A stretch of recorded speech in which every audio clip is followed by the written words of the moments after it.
Fan যতক্ষণ ঘোরে কেউ তার দিকে ফিরেও তাকায় না, কিন্তু ফ্যান থেমে গেলেই সবাই বুঝতে পারে তার উপস্থিতি কতটা জরুরি ছিল।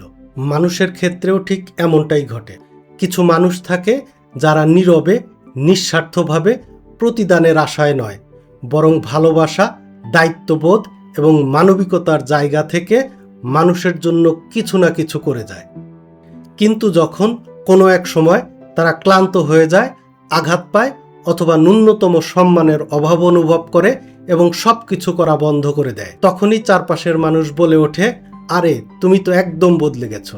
বদলে তো সে যায়নি, বরং যতদিন সে তোমার পাশে ছিল ততদিন তুমি তার সেই নীরব অবদানটুকুও খেয়াল করোনি। সম্মান তো দূরের কথা, যখন কোনো মানুষ বুঝে যায় যে যেখানে তাকে মূল্য দেওয়া হয় না সেখানে থাকা মানে তার নিজের মনকে কষ্ট দেওয়া, তখন সে চুপচাপ একদিন সরে যায়, কোনো শব্দ না করে, কোনো অভিযোগ না করে, শুধু হারিয়ে যায় নীরবে।